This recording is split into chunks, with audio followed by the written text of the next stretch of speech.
Welcome to Satsang Conversations, where we journey across the world to the serene and sacred spaces of BAPS Mandirs. This podcast is your gateway to exploring profound spiritual lessons that echo through time, yet remain incredibly relevant to our everyday lives.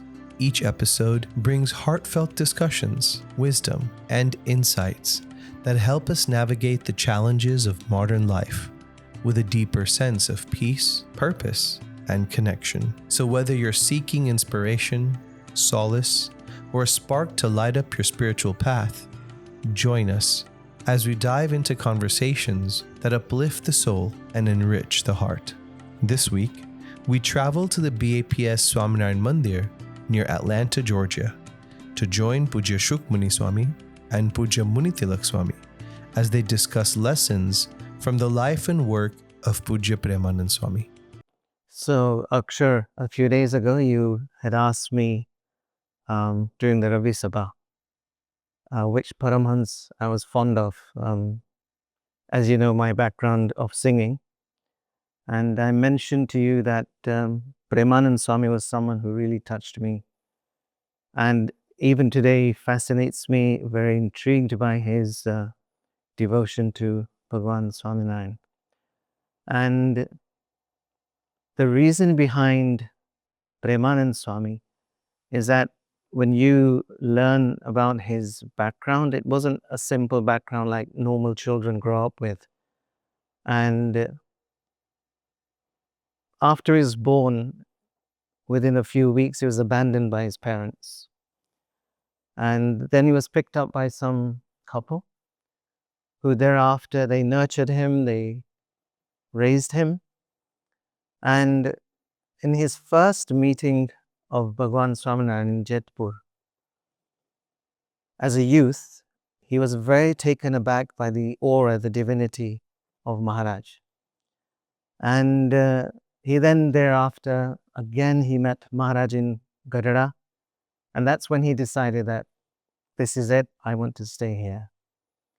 And Maharaj actually tells him that you should go to Ujjain and study Pingal Vidya. And so that's again a Sangit of a higher level in which it's got the classical as well as all the ragas that, the likes of Tansen and everybody, they had mastered. And he, without a moment's delay, any doubt, no question, he left. And he masters music. He comes back after a few years. And then Shriji Maharaj, he says to him that now you've come back, I'm going to ordain you, I'll initiate you. And Maharaj, he gives him Diksha. Now, on one side, you see that he was a master in music. And Shriji Maharaj instantly, once after Diksha, tells him that now you put your sarangi aside, you leave your pen with me, no singing, no writing poems. And Nij Bodhanand, that's the name Maharaj gave him, he asks Maharaj, why? You're the one who sent me to learn, to study. I've come back after mastering it. Maharaj says that, trust me. Just do as I say, just trust me. And Nij Bodhanand, he just does not pick up his sarangi again. He doesn't write any bhajans. Maharaj tells him that you should reside on the Gela, on the banks of river Gela, and do samagam of Nishkran Swami. At the same time, learn Sanskrit. Now, these are two opposites. You've just come back as if you've built a new future, and Maharaj is stopping you. And then he tells you to do something else. After 8 months, now he would go for Maharaj's darshan. Up teen times, Maharaj would go to the banks of Gela, and Maharaj would also, meet him. But not once did he in his mind think that why did Maharaj initially tell me to stop? 8 months later, Maharaj calls him and says to him that, it's been a very long time. I haven't heard you sing. I haven't heard you play your sarangi. Today's the day. Please perform. Maharaj gives him the sarangi back. And Premanand Swami, he raises it in front of Maharaj and asks Maharaj to place his hands on it, which Maharaj does. And then Premanand Swami, he sits and then he starts to sing his bhajan. Now, the reason why I said at that time, that he fascinates me. Even when you sing his bhajans, or even if you read his bhajans, you really find what true Sharanagati is. When a person, a mumukshu, an aspirant on the path of attaining God, what is he or she actually meant to be doing? And Premanand Swami, from his life, he teaches us that surrenderance at the feet of God or the Guru is key. And along with that, through Premanand Swami, you see the climax of devotion, bhakti. At the same time, you see utmost humility, atyanta namrata. And these three qualities actually, they pave the path of spirituality for any aspirant. And I would say, through whatever knowledge that I have been able to grasp and read or hear, that Sanatan Hindu Dharma, the key point or the essence is faith in God, trust in God, love in God. Sharanagati, bhakti, and namrata. And Premanand Swami's life, through and through, all the bhajans you see, going ahead with his life again, like I mentioned, that after he started singing according to Maharaj's Agna, and then he writes these bhajans. On one side, there's absolute talent. There's a flair in music, which was second to none. And why I say that is that when Maharaj was in Junagadh, now the Mandir of Junagadh had just been inaugurated, and the Nawab, Bahadur Khan, he was very touched by Brahmanand Swami's life. And another sadhu that he was touched by was Gopalanand Swami.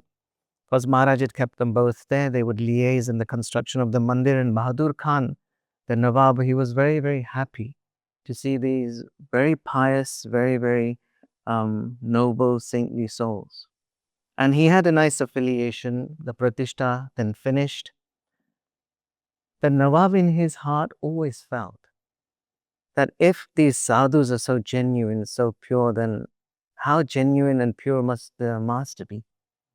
And he had this inner wish that Maharaj comes to Junagadh, which he did for the Pratishta.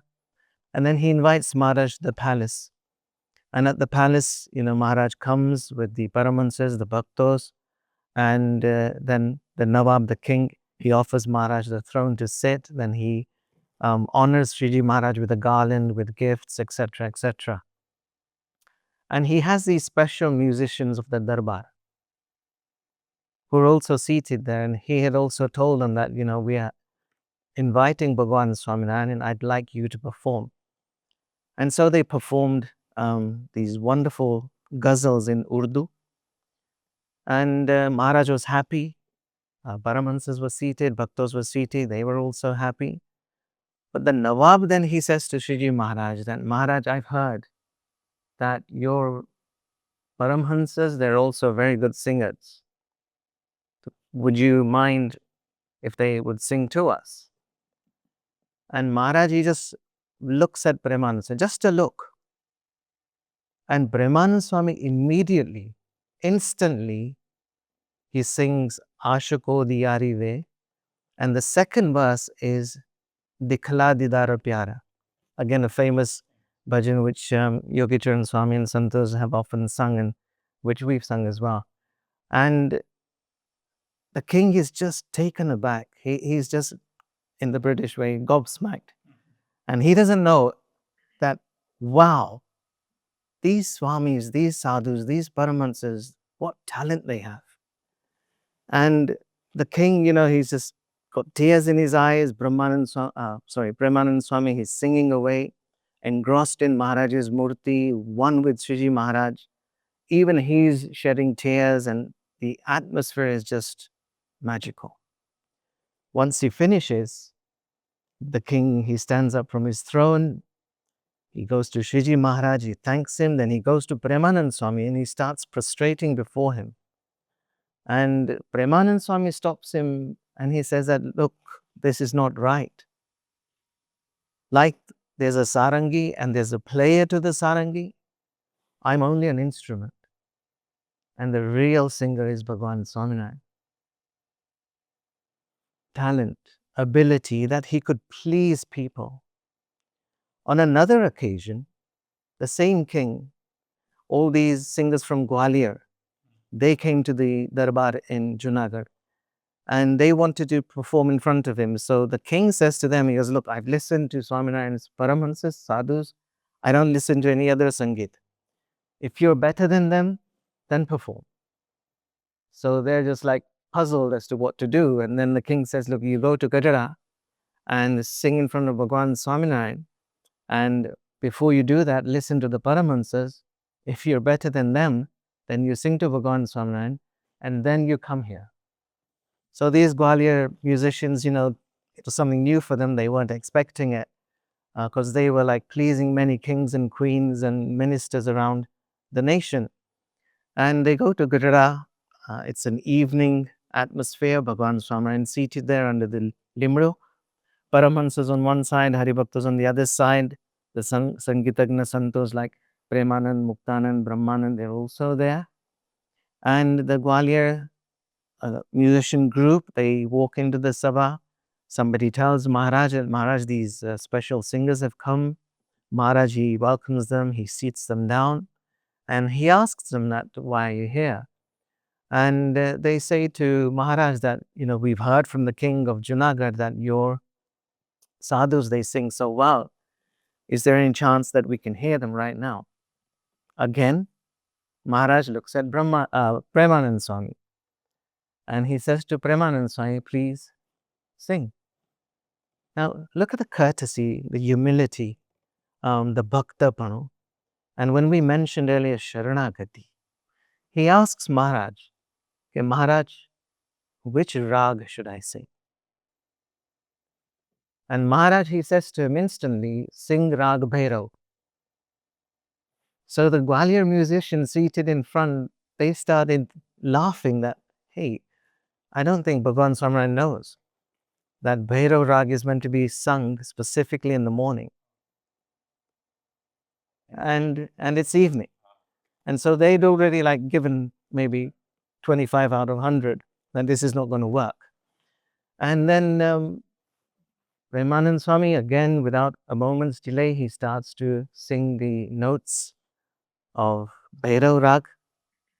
Instantly, the atmosphere changes. The morning birds, they start chirping. And it all illuminates, it's bright, and these Gwalior musicians are just stunned.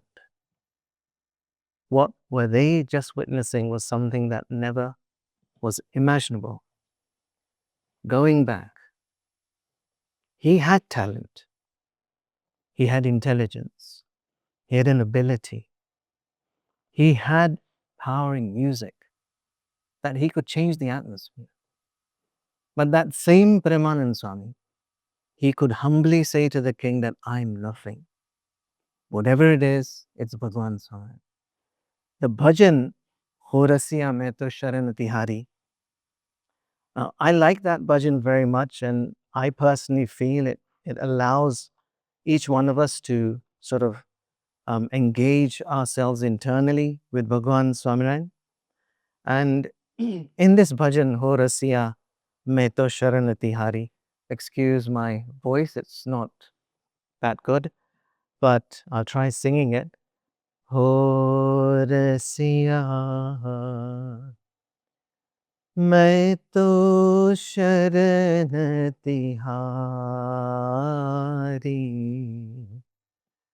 मैं तो शरण तिहारी,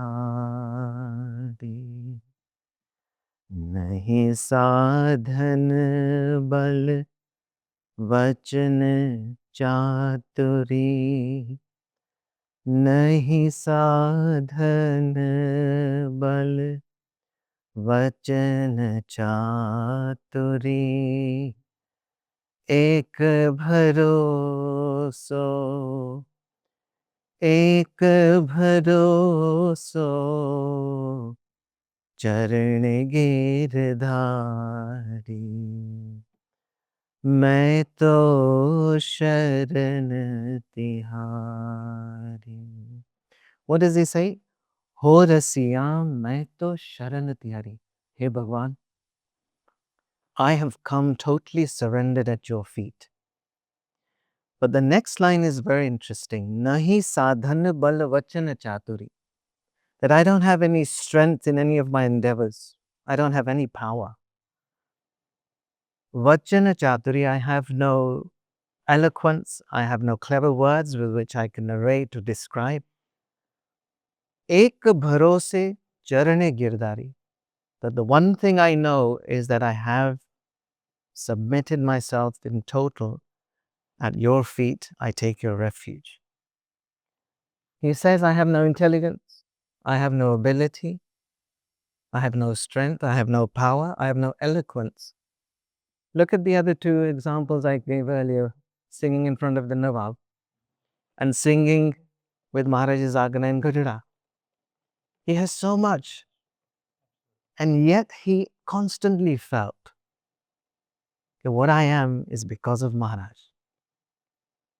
There is nothing in me. Nahi sadhan bal vachana chaturi, ek bharose charane girdari. That I'm fully surrendered to you. Because he used to believe, like he said to the Nawab, if there's an instrument, there has to be a player.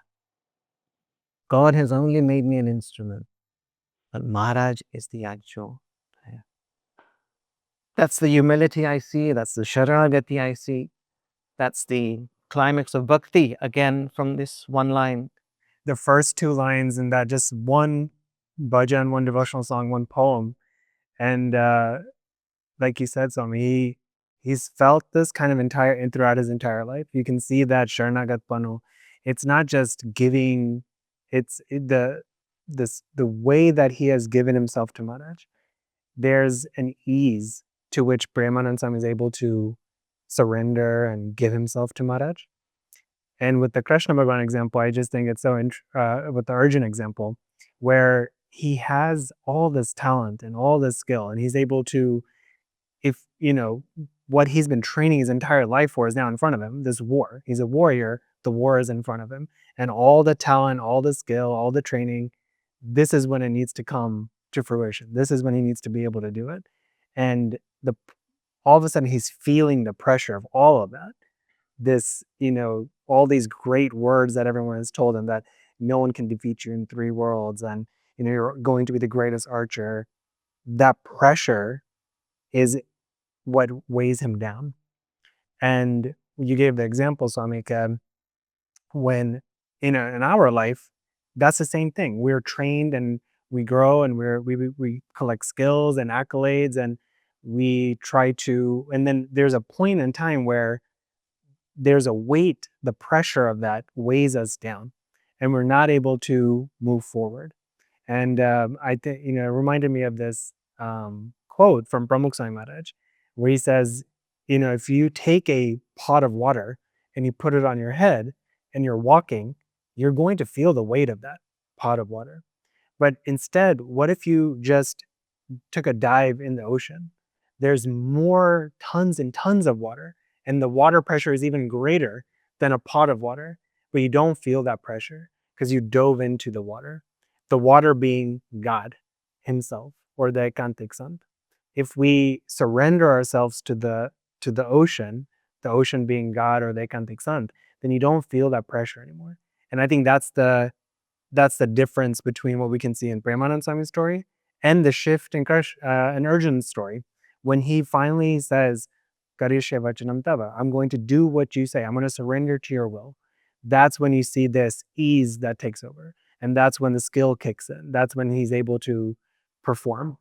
And I think that's very true for all of us in life. When either if it's at work, or if it's in our professional life or personal life or a mandir, we all feel certain pressure. The pressure is self-inflicted because we think we're the ones who are doing it, or it's our skill that has to take us through to the end.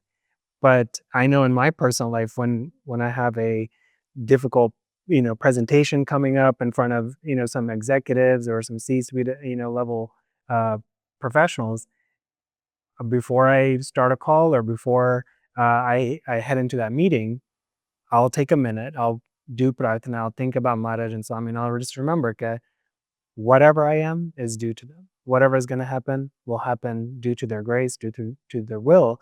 And it just releases that tension. It takes the pressure off of me, and I put it on Swami, I put it on Maharaj, and then I no longer am tied to the result, and that pressure is no longer there. And I think that's a very practical application of Premanand Swami's life, of this present with Arjun. I think one of the other aspects is that within the Hindu Sanatana Dharma scriptures, stories, and so forth, we're able to depict that even God himself has surrendered at some point. For example, in the Ramayana, right? When the news comes that Bhagwan Sri Ram needs to be exiled for 14 years, he had the veto power of saying either A, no, or his father, Dashrath, had the veto power of saying no. But to keep someone's promise, Dashrath had to keep that promise. But Ramchandra Bhagwan never for one hesitated to say, I surrender. It's okay. I'll take it and I'll run with it. So when you look at different aspects of our scriptures, we are blessed that we have moral stories to guide us in this surrendership, right? Fast forward to even daily practical life. We surrender every day, whether it's getting in a Tesla that's driven by itself, and you're just sitting there and you just have to look straight and say, take me from point A to point B. Or if you have a mentor and you're trying to learn that art, like you said, Sangeet Swami, right? Pujya Sagar Swami has said for many years, to attain the sa, just one note, it takes decades, even a lifetime to hit that note, pitch perfect, etc. But there are people that surrender themselves to this sadhana and sometimes don't even hit it. So I think Premanand Swami's, life teaches all of us that if you surrender to the right person or to the right initiative, there are fruits there, but you have to be humble along the way to say, it's not because of me, it's because of Maharaj and Swami in this situation, or of the situation that you become successful. And I think I take that every day in my life to say, whatever I'm going to do today, there's no script for it. I'm just going to trust it happens, and it happens well. If there is a setback, then we just learn from it and go the next day. Because if you can't surrender yourself in any direction, whether it's spiritually, professionally, personally, even at home, as a father, I feel it as well, that sometimes I have to pick my battles of where I surrender or don't surrender, right? But if I don't pick the right initiative or the right conversation to surrender in, it's a setback for me, because then it's going to take me a longer time to actually feel either what my children are feeling or my spouse is feeling or anyone in my family is feeling. So, some of these aspects I take from Premanand Swami and I see it in my daily life as we're talking, and it's now visually in my life. Visual acceptance.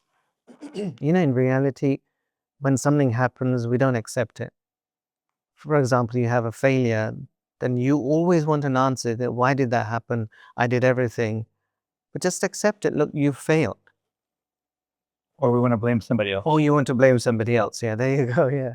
So, when you are someone there to attain God, then these things have to be a part of our life, even our daily lives.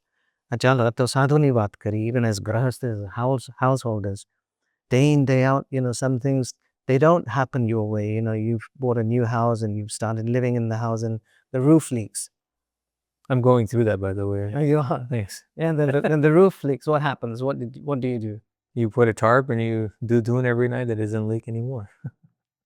Normally, we want to blame the contractor. We want to do this. We want to do that. Accept it.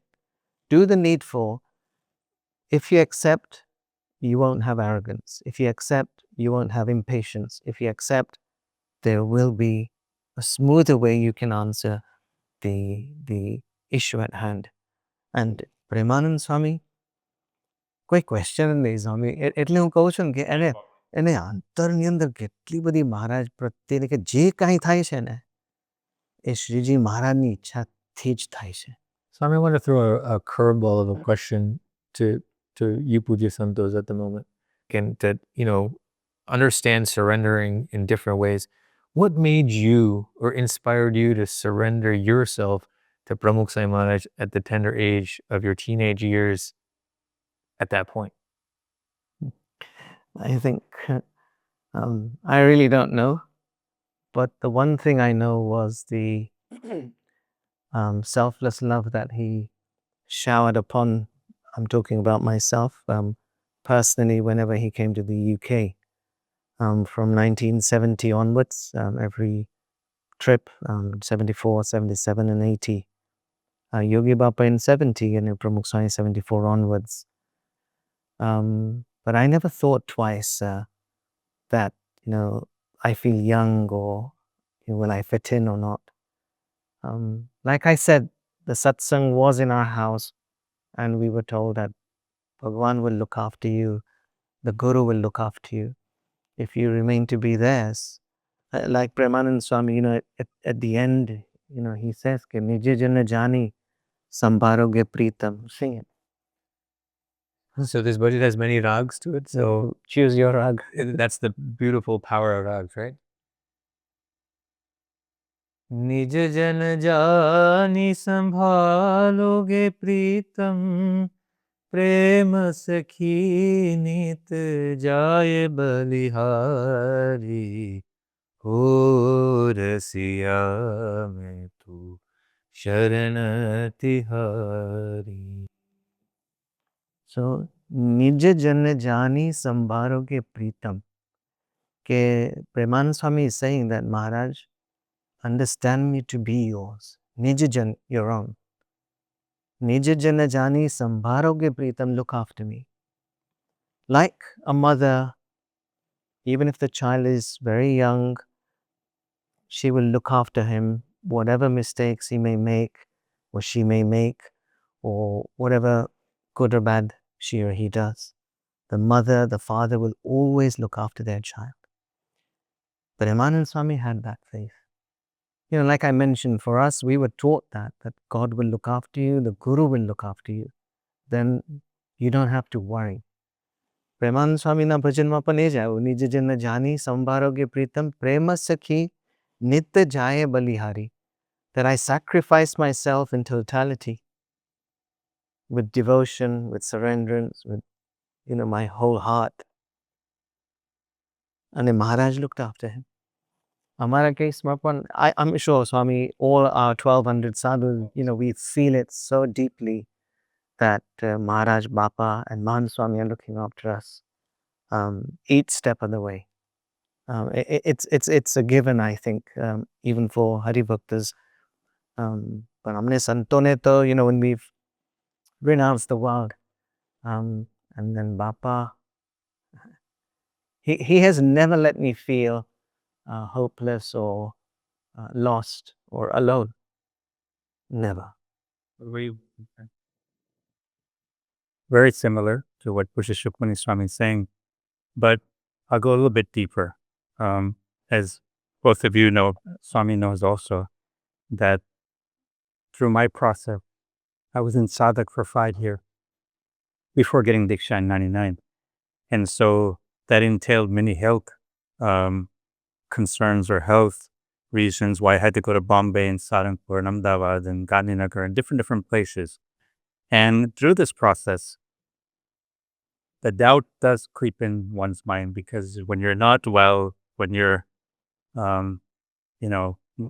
basically not well, not getting better, people are telling you different things, doctors are telling you different things. You want to tell somebody, right? And so who do you tell? You tell your Guru.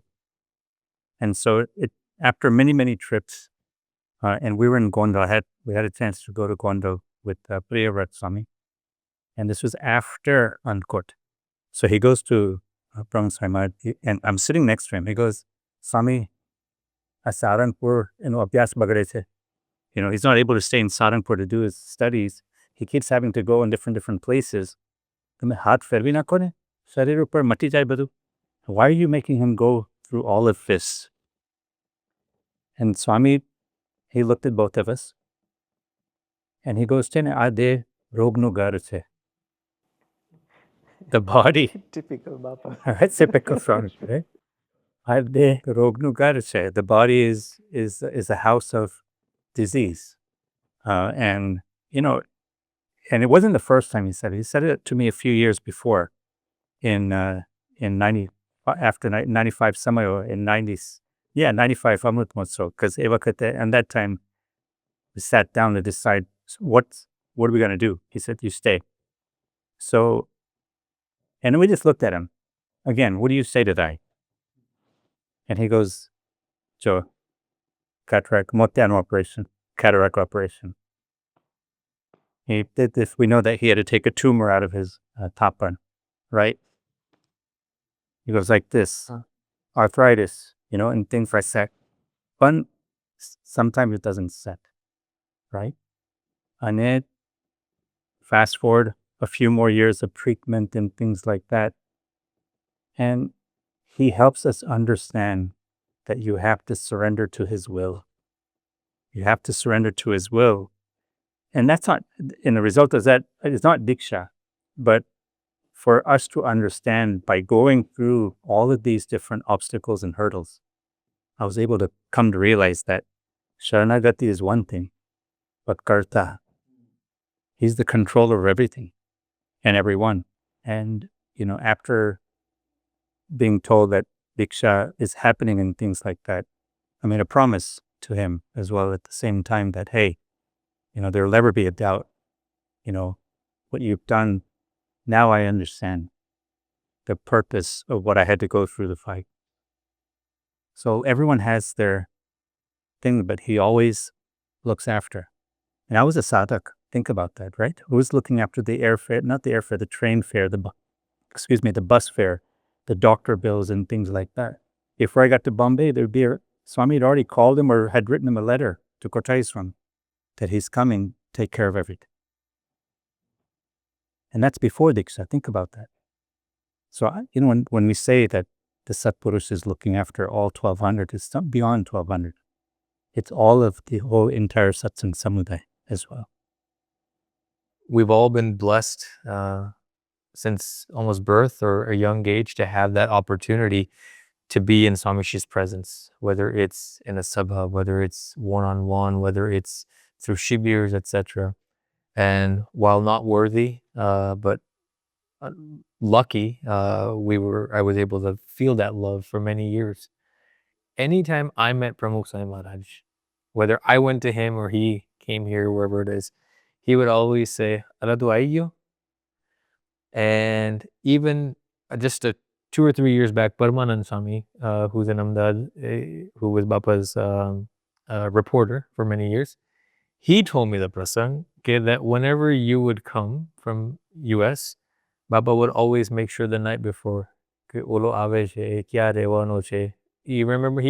that ek wakat gaadi ma Baba said, in a bhojan fave che. And I said, Parama, I didn't know any of this. He goes, Tane kya thi khabar hoy? We never told you, but he was looking after.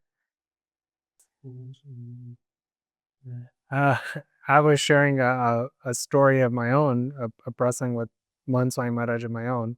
I'll share one prasang of Pramukh Swami first to give you a sense of I think similar to all of you, I've been fortunate. I've been able to travel with Pramukh Swami and I've sat in Pramukh Swami's lap when I was a kid. Pramukh Swami named me. I had a very tight bond with Pramukh Swami. First as a father and second as a guru. I would say he was first, a father figure in my life. And I remember this moment in 2000 when Pramukh Swami was in Atlanta. Lunch had just finished and Pramukh Swami was meeting all the Hari Bhakta. And I was the last, we were the last people in line. And finally we made our way up through the line to see Pramukh Swami. And Pramukh Swami was sitting there on the sofa. He had the rostrum in front of him. And the santos had moved the rostrum because there was no one left in line except for us. So then my dad took me to Bapa and I had so much that I wanted to share to say to Bapa, and I saw Bapa and everything just seized up. like it normally does. Just, there's so much divinity there. There's so much, you just all of a sudden everything seized up. And then I started crying again in front of Pramukh Swami. Just so much emotion built up. So Bapa like called me forward. Matam hat mukyo. He's like, he kind of showered me with this love and affection. He goes, Sukam rade che. He goes, Tu to maro che, tare tomari sathe javanu che. And it was such a powerful moment. And that was the relationship I had with Pramukh Swami. And similar to what Aksharbai was saying is when in 2016, when Pramukh Swami passed away, it was very jarring. It was, losing a father figure, losing our guru. And I hadn't spent that type of time with Mahant Swami Maharaj before. I had spent a lot of time with Pramukh Swami, now with Mahant Swami Maharaj. And so there was still this kind of disconnect, this love that I had felt from Pramukh Swami so personally. Now I'm in a different stage of my life. I'm an adult. How do I recreate this with Mahant Swami? And I remember, after Pramukh Swami passed away, Mahant Swami Maharaj was in Saranpur, and then I think it was maybe a month or two later, Swami made his way to Bhavnagar. And I was in India at the time, and I had an opportunity to go and have a personal mulakat with Mahant Swami. And I kind of opened up to him and I said, Ke Swami, mane tamara ma Jordan jevu thavu joye એવું થતું નથી હજી. And I was very open, and Swami listened to me. And it's a very kind of a jarring thing to hear, like tamara ma Jordan નથી. He's like, okay, that's what I was thinking his reaction was going to be. And he looked at me with the same kind of affection and love and compassion that Pramukh Swami would, and he said, he goes, don't worry about that. He goes, Ke mara ma Jordan karvu એ મારું કામ છે, એ હું કરીશ, તારે ચિંતા નથી કરવાની. And at that time, I remember feeling the same kind of, that I wasn't lost anymore or helpless, something that, Shukmuni Swami, you said earlier, that Pramukh Swami never allowed you to feel helpless or lost. And that's the difference of surrendering to the Guru, is he takes us in, he accepts us as we are. And then there's a power to that. There's this connection that's developed that enables us to do more and feel more than we ever could on this kind of spiritual journey. But I think, and I'm curious about what you guys think, usually when we think about the word surrenderance, it has a certain connotation. When we think about refuge, that has a certain connotation. Outside of the spiritual realm, if you think about the word surrenderance or refuge, it usually means it's coming from a place of you're less than, or there's a weakness, and in all of our stories, I think you don't feel that.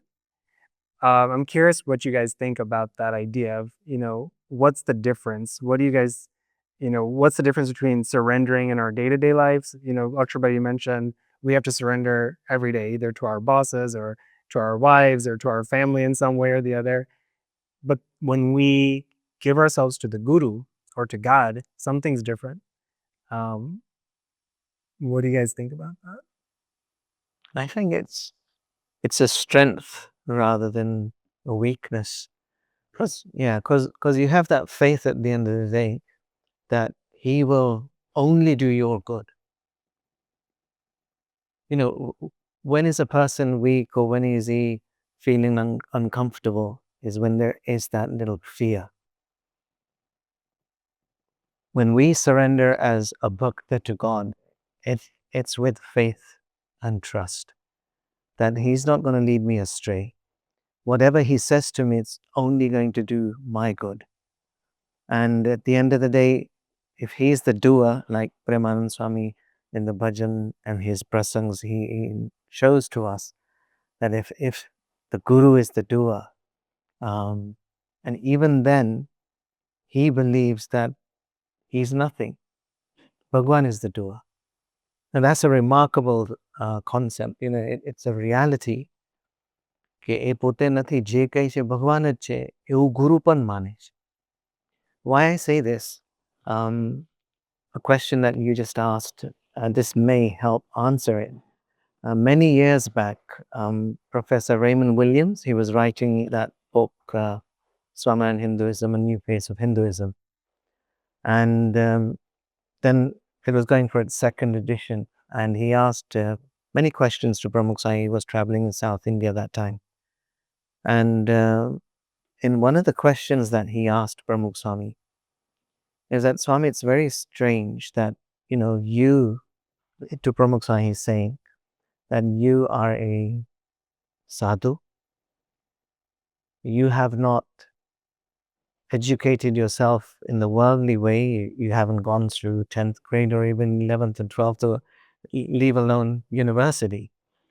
And you've never worked. And yet people come to you with their questions, their problems, their issues. They ask you things like, Swami, what type of a business should I embark upon? Or there's someone who's asking about their financial situation. And there's somebody saying that, Swami, I have an ill parent, what should I do? The doctor's saying this. I had a second opinion. The other doctor's saying that. What should I choose? You're giving answers to your people. 750,000 letters in his lifetime he read and replied back to. That's staggering. Yeah. And he used to say himself, right, Bapa, that not one of those letters is about happiness or joy. Somebody has a problem, somebody has an issue, somebody has a question. They had the freedom to write to him, and he had the love to reply back to them. So he's saying to Pramukh Swami, this is Raymond Williams, that, from all walks of life, from education, you have to choose their universities. They're asking you to choose the subjects for them. The trust and faith the people have in you, and you yet have not learned or done anything of this, and yet you give them a reply. They are so happy, they're so convinced. But is there any time in your life, at the back of your mind, you feel that, look, I should have told him, actually, you should have gone to this university and not that? Or you should have approached this medical doctor and not that one? Do you feel that regret or that feeling that, you should have given him the other choice? Pramukh Swami Maharaj said, no. God is the inspirer. He inspires me, and I say what God inspires me to say. It's just amazing. Like I said, he is everything for all of us. He feels he is nobody because he feels Bhagwan is everything. In 1988, we were in Lusaka with Bapa, and there was a TV interview from the national TV, and it was all prepared in the sense of, the scheduling, the timing, the day. And Pramukh Swami Maharaj was told at 4:30 that late afternoon that at 5 o'clock you have an interview. And, Swami always used to show a lot of dislike for anything like this. It wasn't because it was last minute, but he just didn't like all this interviews and, news reporters coming to him in Evadupan. He used to, because we all organized it for him, and, then he would, he would go into it. So at 5 o'clock was the interview. Everything was set up. Yogi Charan Swami, he set up. So the two guys that came from the national TV with the tripod, the camera, the guy was going to ask the questions. Yogi Charan Swami, Dharmavatsal Swami, both of them, they sat with them. They set everything up. Bapa's asan, which was a hindora. And next to the hindora was a pedestal on which Thakurji was to be placed. So they were mindful of all the requirements and needs, and Bapa the first thing he would ask is Thakurji, right? So through their experience, they knew, and it was all set. They'd look through the camera, and everything was ready. Bapa walks in at 5 sharp. He asks me first that, did you place Thakurji on the asan? So I said, yes. And I did, actually, yeah, I'm not lying. And I did place him. Then I said, Bapa, padraiva che and bajuma besarya che. And he always wanted Thakurji's asan higher than his. Even that was, taken care of. So there were no questions about Thakurji's Maryada and Bapa's Maryada here. So he sat down, and, there's that hanging mic. Yeah, that was placed. And Swami is looking straight to the camera, and Yogi Charan Swami very politely, courteously comes to Bapa. He tells him, Bapa, there's 5 questions.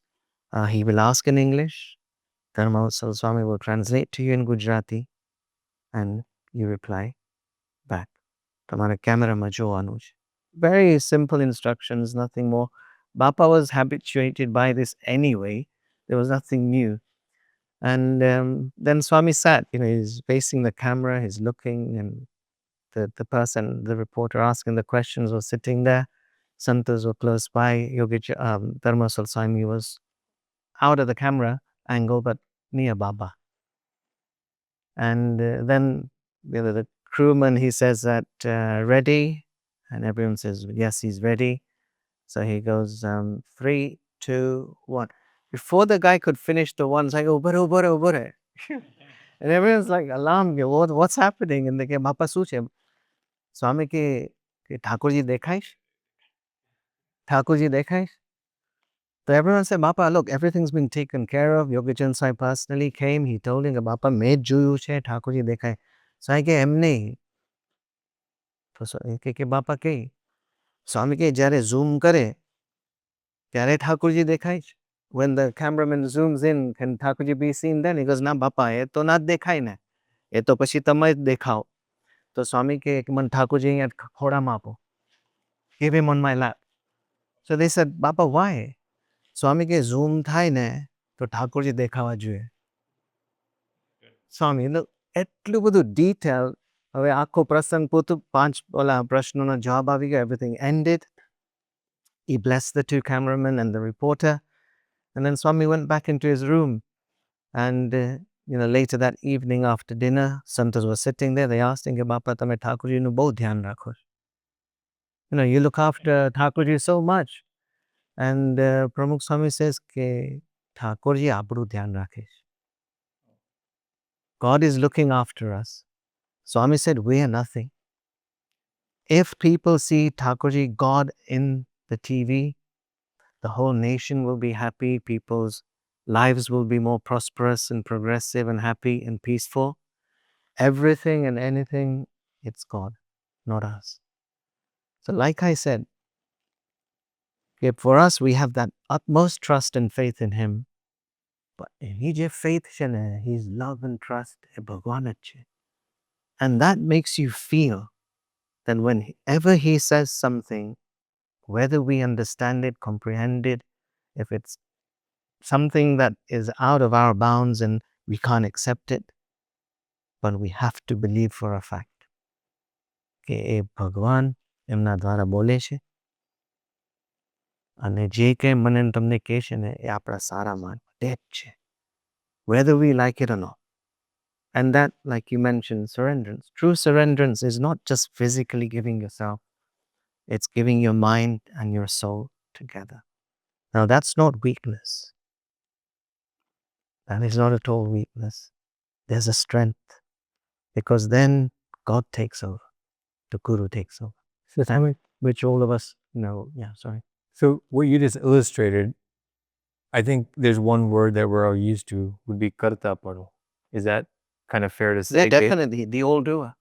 So in the word karta-panu, we've talked about surrendering, but it seems like in poetry, there's always an underlying message, right? So in this kirtan, rasiya Sharan Tihārī, surrendering, yeah, maybe the main topic or the main message here. But I feel that there's a hidden message that once you surrender, the next step of accepting that surrenderance or that refuge at God's feet or ekantik sant is then you need to experience karta-panu. So if you experience karta-panu, then that makes your surrenderance, I guess, validated. So tell us a little bit about how karta-panu works, but also, we've heard the analogy. What do bad things happen to good people, right? In that stage, how do you keep calm, or barafni paat apna matha par muki devi? But how do you keep that calmness in a time like when something bad does happen after you've sought that refuge? I think that's a question society struggles with, but even as satsangis, sometimes we question, why did this happen to me? Why did this happen to my friend? Why did this happen to my family? Or just in worldly affairs, why is this happening? This question was asked to Pujya Swami many years ago in London. And the person who asked the question, Atmaswarup Sai, asked him the question back, so why do good things happen to bad people? The guy just froze. Classic But question that yeah, again, like you said, society, people, all of us, right? We feel at times that either God's being biased or he's favoring somebody else and not us. We're doing our sadhanas. But Pramukh Swami Maharaj, he once answered a question like this. Swami Shri said that it's our perspective. At the end of the day, how we see life, right? Because we feel that bad things are happening to good people, but also in their lives, the bad that has happened to them has also been either a meaningful episode or an event for them that has brought them up to even better success or even joy and harmony. Swami Shri was saying to us that, like a doctor, right? Say you take your daughter, she's fallen ill, and you take her to the doctor, and the doctor is just going to give her an injection. It's a young daughter you have, say 2-3-year-old, and to her, that doctor and that injection seem very vicious and evil. But she doesn't realize that what the doctor is giving her is going to make her better. The experience may be daunting and may be frightful for her. But at the end of the day, the doctor only wishes, and even the parent taking her to the doctor only wishes that my child becomes better. તો બાપા કહેતા કે આવું જ્યારે થાય છે ને તો ભગવાન છે ને sometimes he gives you a very bitter pill just to make you better, a bitter experience just to make you better. And again, perspective and reality. So even in bad experiences, there's always a good. Like they say, there's always light at the end of the tunnel. Sometimes we do so much sadhana, bhakti, tapasya, we do it. And then we still come across some ill experience or a bad, experience. It's our mind telling us, Kim Bhagwan aam kare. But we don't reflect upon all the good that he's done. We don't reflect upon all the, happiness that Bhagwan has brought our way. You're a rich man, but then, you get diabetes. તમને rich જ ભગવાને બનાવ્યા છે. Then you can't say કે મને diabetes કેમ આપ્યો. એ ભગવાનની ઈચ્છા. So એ બંને ભગવાનની ઈચ્છા છે. So like Pramukh Swami Maharaj, he said in a shiva in Vidyanagar 98, સ્વામી કે કોઈ કોઈનું બગાડતું નથી, કોઈ કોઈનું સુધારતું નથી. બધું ભગવાન જ કરે છે. એ સારા માટે જ કરે છે. દુઃખ આપીને પણ સારું કરે છે અને સુખ આપીને પણ સારું કરે. Now if we ponder again, it will take hours for us to really, really go into depth with this. But our samjhan and this understanding itself is so apt. And we see it in Bapa's life, the simplest things. He did good all his life. He never did bad. Right? 24th of September, which is coming up. On that day in 1985, Pramukh Swami Maharaj was asked by Brahma Vihari Swami that, Bapa, which thought have you always had in your life? And Swami Shri said, Bhagwan Bhajwana Bhajava. But Swami Shri said to him that, shall I tell you that one thought that I've never had in my life?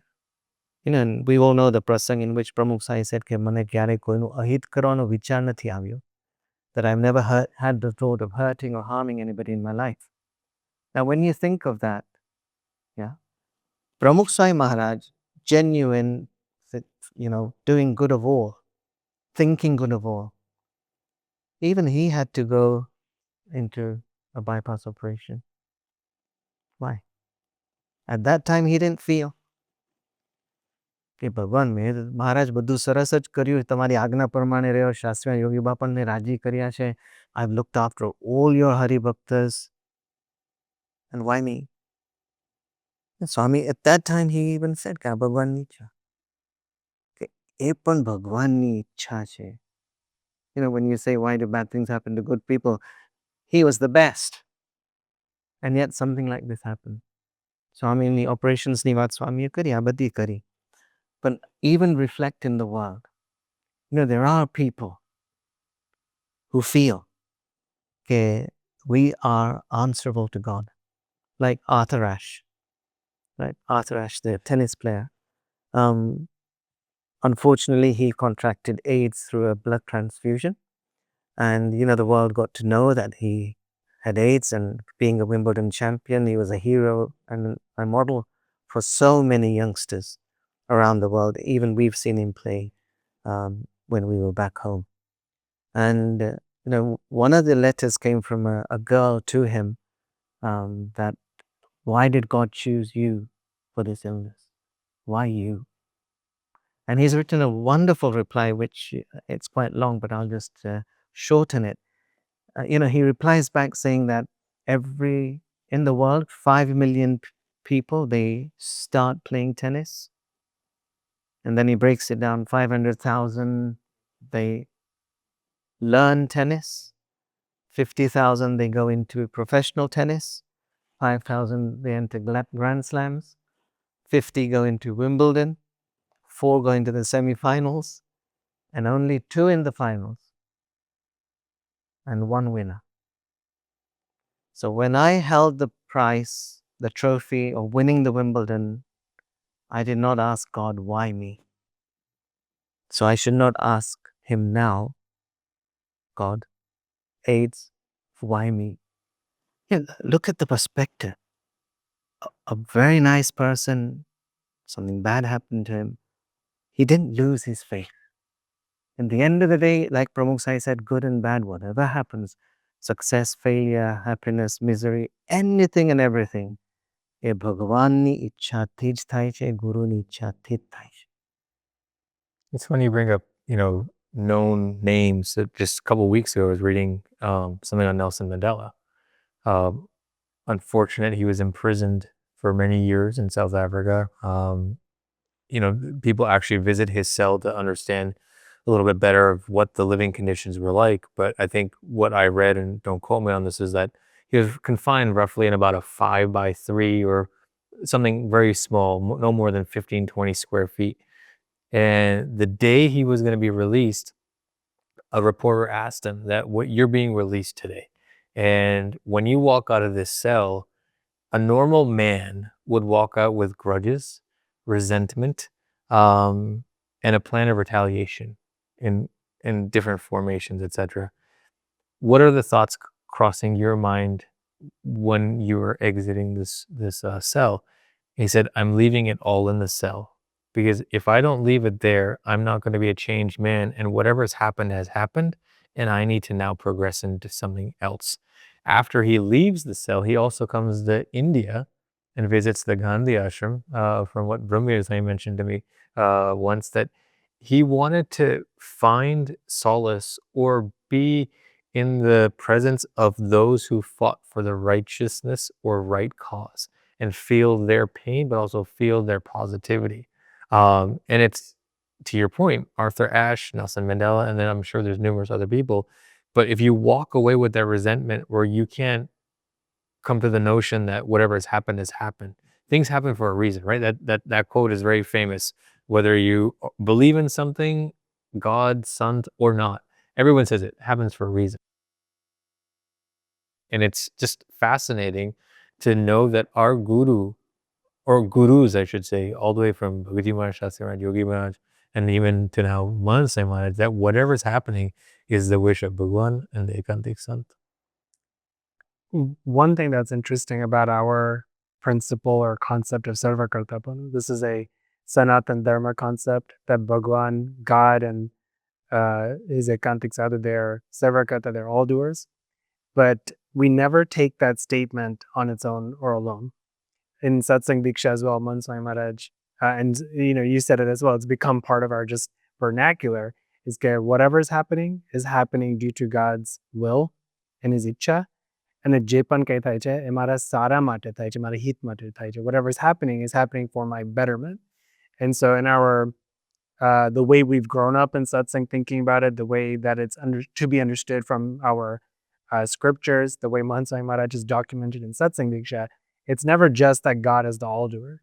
It's that God is the all-doer, and whatever he's doing is for our betterment. And I think that enables us to, when we think about doing surrenderance, when we think about taking refuge in God or giving ourselves to God, the way Premanand Swami did, it's in coming from a place of love and affection that's common. God showering us with love and compassion. We also reciprocate that. And we are also surrendering to him because we know that he's the all-doer. But that all-doer doesn't weigh us down. That all-doership, that sarva-kartā-panu, it doesn't feel like a weight. It feels like a blessing. And that enables us to do the surrenderance through love. And I think that's something that's really, I think that's common between all the experiences that we've shared. I think that's common in Premanand Swami's kirtan. You see that even when he says, in the beginning, he goes, Ho rasiya, meto Sharan tihari. I'm at your refuge. But the way he calls Maharaj is rasiya. It's such a loving term. It's a term of affection.